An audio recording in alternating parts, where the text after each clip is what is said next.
Good day. I'm Dr. George Vetrovec, Professor Emeritus, Virginia Commonwealth University in Richmond, Virginia. I'm going to speak over the next few minutes about cardiogenic shock and how we best and optimally manage it. These are my disclosures. Now, the characteristics of acute myocardial infarction with cardiogenic shock are as follows. It's generally an acute presentation that occurs associated with a transmural myocardial infarction. It's often a large infarction, generally involving at least 40% of the myocardium. Smaller infarctions, however, with pre-existing left ventricular dysfunction or a prior myocardial infarction can create cardiogenic shock. And then we also have to recognize there are patients who develop cardiogenic shock because of right ventricular infarction and failure to adequately fill the left ventricle. And we see that sometimes in inferior wall myocardial infarctions. And I think this whole issue of the right ventricular function and how it contributes to cardiogenic shock is a growing area of interest.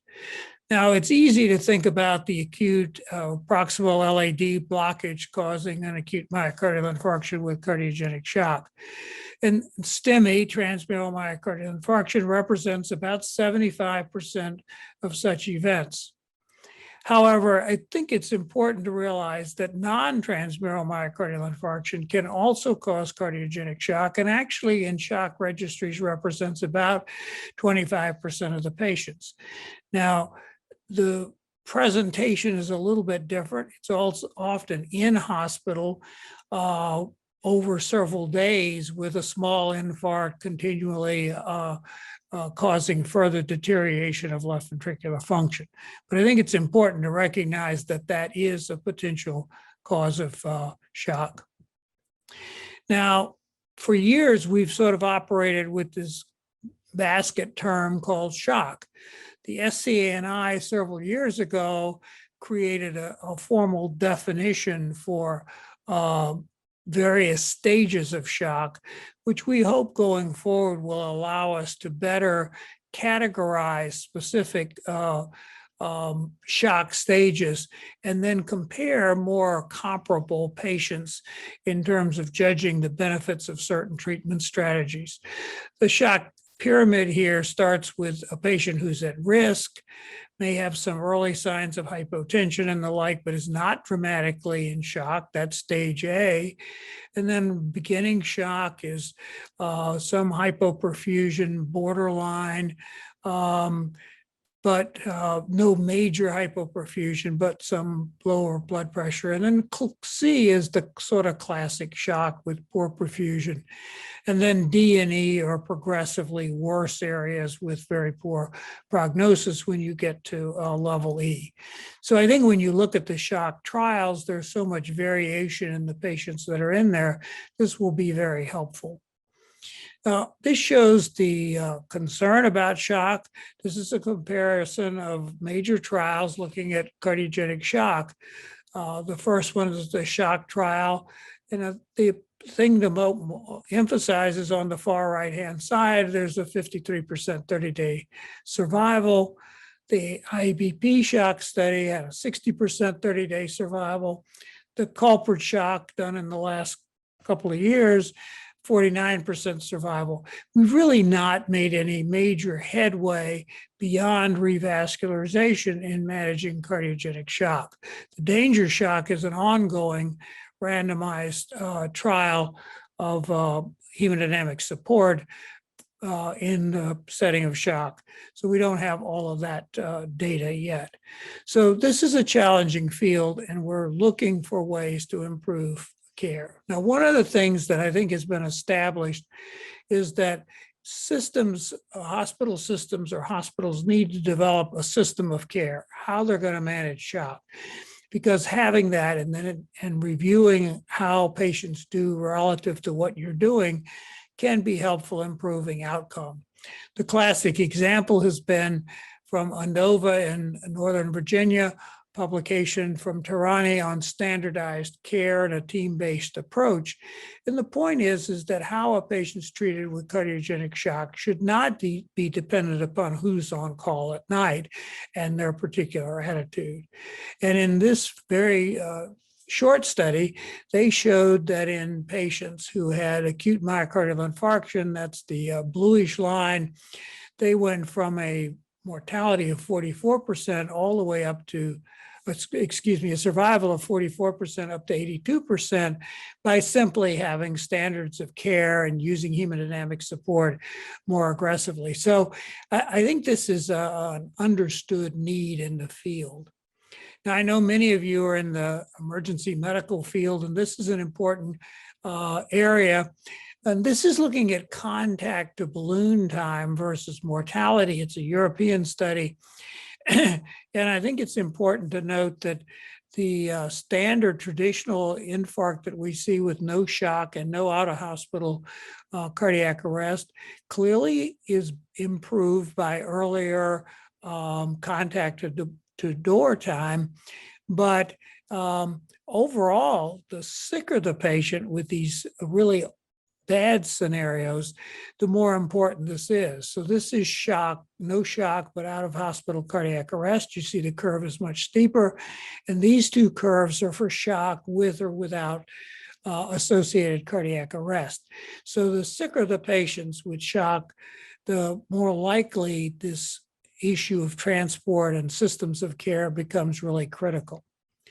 In terms of managing these patients, it's about assessing prognosis, making sure the patient is viable, and then moving forward with early treatment, having clear goals to establish patient hemodynamic stability and to provide reperfusion in the setting of acute myocardial infarction. Now, I think Judy Hockman originally gets credit for this particular scheme, but this is looking at the spiral of cardiogenic shock, pointing out that the mechanisms that the body uses to respond to cardiogenic shock are very similar to the ones they do to an acute bleeding episode from an automobile accident and the like. And these mechanisms are not helpful to a failing heart. So when blood pressure drops, perfusion drops, the body turns on mechanisms to increase peripheral resistance to maintain blood pressure. But at the end of the day, that works adversely against an already failing heart. And I think goals today are to try to break this cycle early on and to minimize inotropes, which actually augment in many ways the same negative effects that the body does. So while they produce increases in blood pressure, they're not necessarily effective in terms of supporting the heart. This is a quick summary of what's available in terms of hemodynamic support, drugs, inotropic support, as I said, to get the blood pressure up. And hopefully, if you can get the blood pressure up very quickly, then you can get the body begins to stabilize. But if that doesn't happen, then I think very quickly one needs to think about mechanical support. And we'll talk individually about the intra-aortic balloon pump, the percutaneous VADs, and ECMO. So just looking at the hemodynamic effects of inotropes, and I'm going to use this same slide setup for each of the drugs and devices. So you're trying to increase flow and increase mean arterial pressure. That's all aimed at increasing cardiac power. That's a dynamic information about how the heart functioned, and in the shock trial was very predictive of how a patient would do. If you look at the effect of inotropes, it will increase the flow, increase the blood pressure. The unfortunate thing is, as you increase that afterload resistance, you're increasing end-diastolic volume and pressure, which increases wall tension and mechanical work of the heart. And that increases myocardial oxygen demand. So in an ischemic setting, this is not helpful. And while the increase in arterial pressure may improve coronary flow, the increase in wall tension may decrease microvascular resistance and limit any benefits of increasing flow. Back to your scale, your shock spiral, that's the reason we'd like to break this up in some way to reverse it before we get down into where inotropes are making this process work. So in terms of considering early mechanical circulatory support, you want to minimize or avoid inotropes because they're not helpful except transiently. You want to optimize systemic flow to prevent lactic acidosis. What you're really trying to do is to improve tissue perfusion. Now, what are the available devices? The far left-hand side is the pulsatile intra-aortic balloon pump. In the center are the percutaneous axial flow devices, the Impella CP shown here, and the PHP, which is still undergoing investigation with a new design. And then centrifugal flow pumps, the so-called tandem heart, and particularly VA ECMO. And we'll talk about each of these and sort of as categories and how they function. If you think about what you'd really like from hemodynamic support, you'd like to increase blood pressure, cardiac output, cardiac power output, and coronary flow.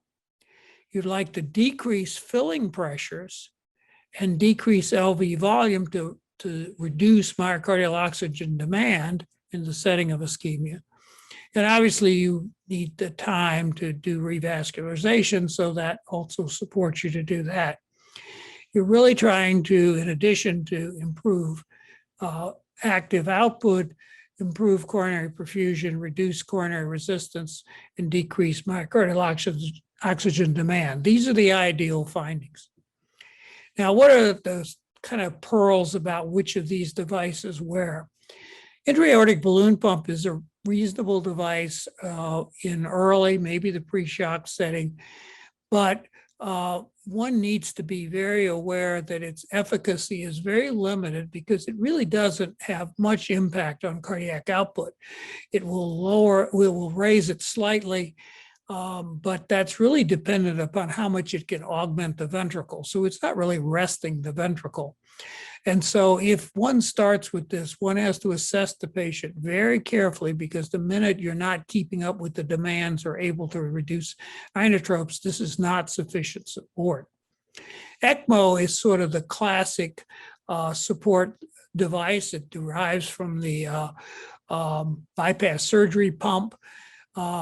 And it has some very clear indications in the setting of cardiac arrest. It provides significant output to basically replace the function of the heart. It supports reducing hypoxemia because it's got oxygenation. And if you need high flow, it creates that very effectively. Percutaneous rapid support can be achieved with a percutaneous ventricular assist device such as the Impella. The limits here are, except for the very high flow devices, their flows are sort of moderate.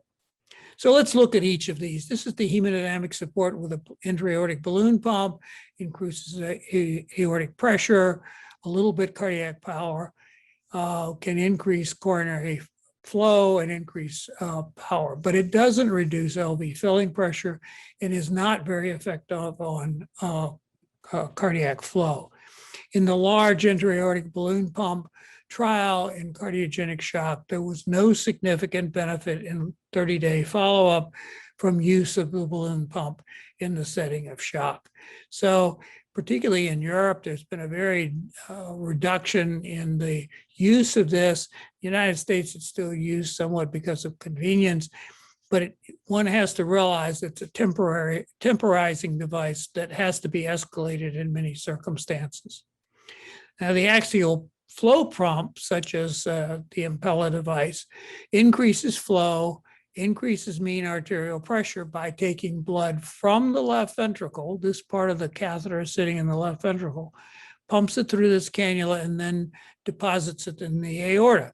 This increases active flow, but by removing volume from the left ventricle, you decrease ventricular pressure and volume. And the combination of this is to improve cardiac power output, oxygen supply to the coronaries, and decrease myocardial oxygen demand. So on the surface, excellent circumstances. For the usual pump that's put in percutaneously, it is not full support, it's moderate support. It has been shown to effectively reduce lactate, which is a measure of improving tissue perfusion. And in one randomized limited trial, the attempt to take very sick patients and randomize them to the Impella versus NOD showed that there was no benefit. However, these patients were terribly ill, had to be ventilator dependent. And one of the concerns about the trial is whether it was underpowered, definitely, and whether it had randomized patients that weren't salvageable to begin with. So this is still an area that's debated because there's no good randomized data.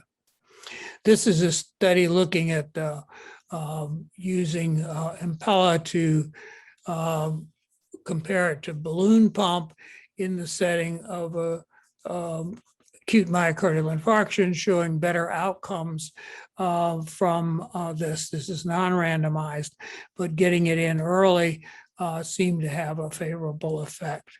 That pilot data, though, led to something called the National Cardiogenic Shock study, which showed that in patients who were rapidly put on support in the setting of shock, procedural survival was 99%. The goal was to unload the heart before reperfusion, 71% to discharge, and these are the one-year statistics. Now, it's leading all to a randomized trial that is beginning soon to assess the efficacy of this in acute myocardial infarction with shock. This is the ECMO. As I said, it's a huge pump, improves cardiac output, but it does not reduce myocardial oxygen demand because the flow is so high, it prevents the aortic valve from opening. It can be put in centrally or peripherally. Studies that have tried to show what its impact was on mortality have been limited. And in fact, it is associated with a lot of complications. So it's not been clear that it improves survival. And again, you see here the extent of complications reported in one registry study. So specific ECMO patient advantages, again, are in full cardiac arrest, BV ECMO for respiratory support, and pediatric support for respiratory insufficiency. So if you look at the devices, again, intra-aortic balloon pump, one needs to assess very quickly for adequacy of support. The PVADs, again, eliminate inotropes, and that should be the goal. They have the potential to reduce myocardial oxygen requirement while supporting flow. There are some issues, though, with catheter position, hemolysis, and the like. And ECMO, again, one would really like to limit the length of time of use because once one gets between 48 and 72 hours, the complications start going up. And there have been uses of these as a combined therapy, the PVAD plus the ECMO, with then switching for longer term care to the PVAD to avoid some of the ECMO complications. I'll just put in a point that the right heart is your friend. I know over the years, there's been a lot of anti-right heart information, but I think people are agreeing now that in the setting of cardiogenic shock, this can be very helpful in your management. So, acute myocardial infarction with cardiogenic shock is really the last remaining challenge to acute myocardial infarction outcomes. Risk is high. Early intervention is important. Limiting inotropes limits myocardial injury. Ongoing studies address the appropriate use of mechanical circulatory support. And the overriding goal, we hope, is to establish heart recovery rather than leading to other devices. Thank you very much.